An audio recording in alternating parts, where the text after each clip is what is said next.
If you enjoy this video, please do your part and become a member of the channel, or drop me a super thanks. If you can't do either of those, then please just like and subscribe and hit the bell. It's really appreciated. So today's episode is very much a continuation of my Hawker's Stormbird series that started with the Hurricane, continued to the short-lived Tornado, and then to the Typhoon. These Hawker fighters are a beautiful example of high-speed aviation evolution in action. Not only were technologies rapidly changing, but the no-nonsense proving ground of World War II combat just did not suffer weakness.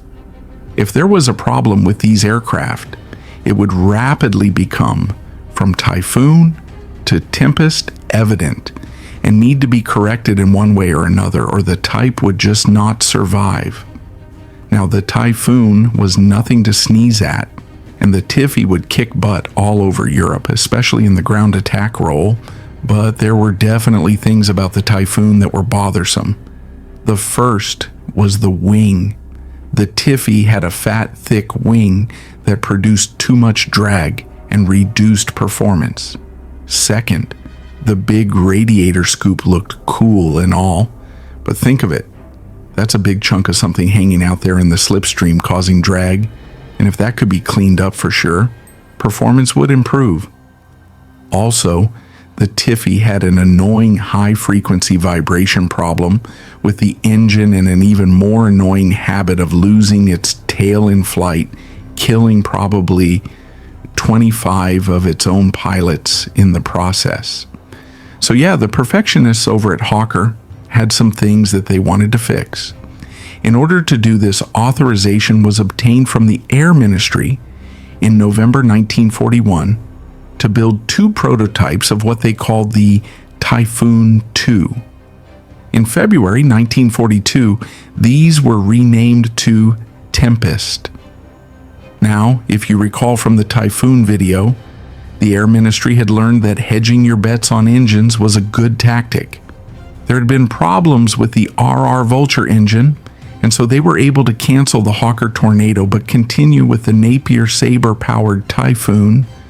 So in this case, they went a little hog wild and asked for 6 prototypes when it came to the Tempest. The Tempest Mackay, I was equipped with the Napier Sabre Meteor 4 engine and was to have wing-mounted radiators instead of the chin scoop. The Tempest Mikita had the Bristol Centaurus Mikishi engine, the engine gamble, 6 prototypes.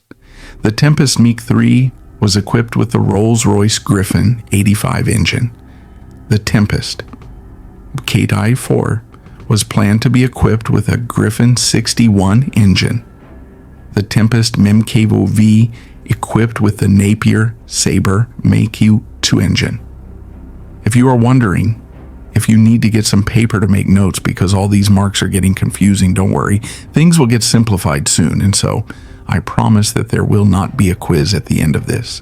Prototypes. Firstly, let's get rid of a few of these pesky prototypes to make things easier. The MK1 with the wing radiators instead of the chin scoop was very aerodynamically clean and thus very fast. But problems with making those radiators work with the engine caused it to be canceled. The MK2 with the Bristol Centaurus had so many delays that it wasn't ready for war service, so forget about it for now. We'll get back to it later. The Tempest Mark 3 and 4 were to be equipped with the Rolls-Royce Griffon engine, but those were prioritized to the Spitfire, so the Mark 3 and 4 were canceled. And that left the Mark V with the Napier Sabre Mackay engine. It and all the other prototypes had the new, thinner wing. This wing was a laminar flow design, was thinner overall, and with the maximum thickness being moved aft by 7%. The wing's surface was flush riveted to be extra smooth and sleek. Now the old Typhoon's wings had been fairly packed with fuel tanks and guns and ammo. With less space in these more svelte and sexy wings, stuff needed to be moved around. The 420mm Hispano cannons and the 800 rounds of ammunition to serve them needed to stay, but some fuel tanks needed to move. A new tank was installed between the cockpit and the engine, and 2 others were installed between the spars of the wings on either side of the center section. It started off with the Typhoon's old framed canopy and car-style door, but the new bubble canopy was quickly swapped in. A bigger tail unit was added to improve directional stability due to the longer nose, which was due to that extra fuel tank that I mentioned. In fact, the whole tail had why most Tempest variants were canceled been redesigned and strengthened to get rid of that tail falling off issue that had plagued the Tiffy. Engine vibration was solved with new rubber mounts and a 4-bladed propeller. Tempest MKV prototype HM595 took to the sky on its maiden flight with Philip Lucas at the controls on the 2nd of September, 1942. It was reported as a maneuverable and pleasant aircraft to fly with no major handling faults. The Air Ministry ordered 300. Operational history. In early 1944, Tempest-equipped squadrons began raising hell over Europe in fighter sweeps, called Rangers, penetrating deep into enemy territory bombing and strafing airfields, radar sites, shooting up vehicles and coastal shipping, and hitting launch sites for the V-1 flying bombs. Tempest developed a bit of a specialty in dealing with these menacing drone aircraft. With external drop tanks, Tempest would be stationed on patrols of up to 4.5 hours off the southern coast of England. These must have been boring as hell until getting a call from coastal radar controllers telling the pilots of an approaching doodlebug. Then the race was on. The Tempest's great low-altitude speed was ideal for chasing down the V-1s and hitting them with cannon, or rarely tipping them over with a wingtip.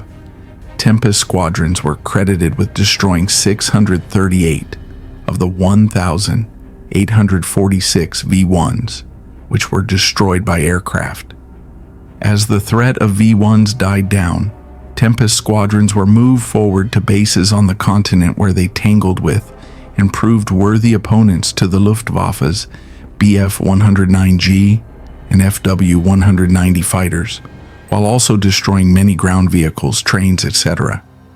In 1945, a Tempest was the first to shoot down a Heinkel He-162 jet-powered Volksjager.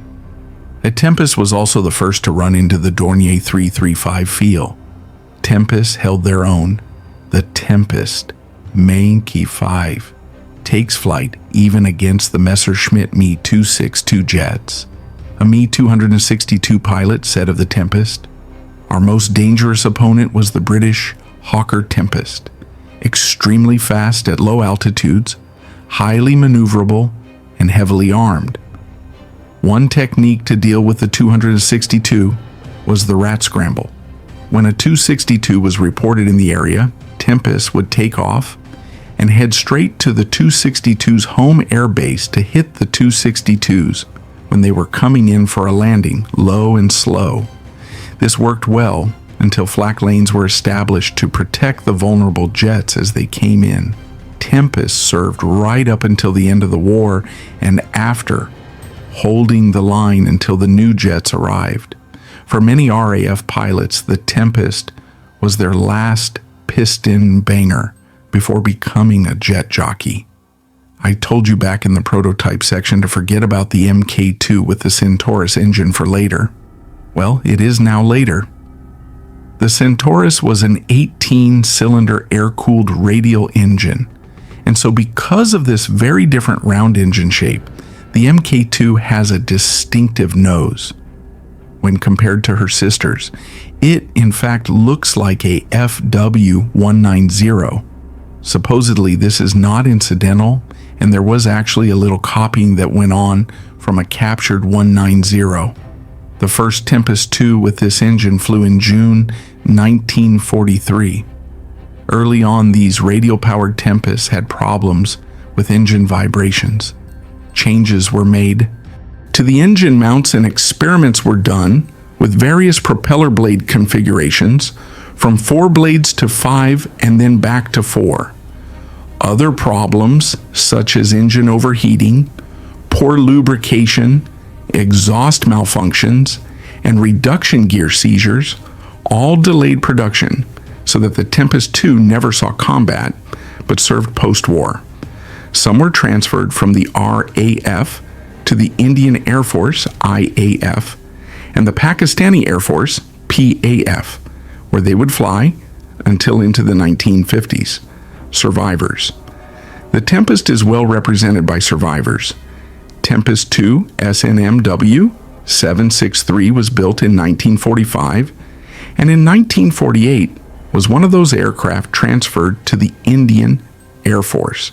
In 1989, it made its way back to England, where it began a very long restoration process and finally took to the air in October 2023. Based at operational Debut Sywell Aerodrome in Northampton, it represents the only airworthy Tempest in the world right now. But the good news is that there are a half dozen more under restoration to flying status, including one at KF Aerospace, Kelowna, Canada, 2 in Texas, 1 in restoration by Kermit Weeks in Florida, and 1 being workers on by the Hawker Typhoon Preservation Group in the UK. All are being prepped to fly again, though each is at a different stage in restoration. Several can be seen in static displays. PR-536 is preserved at the Royal Air Force Museum, Cosford, while NV-778 is suspended in display at the RAF Museum, Hendon, London.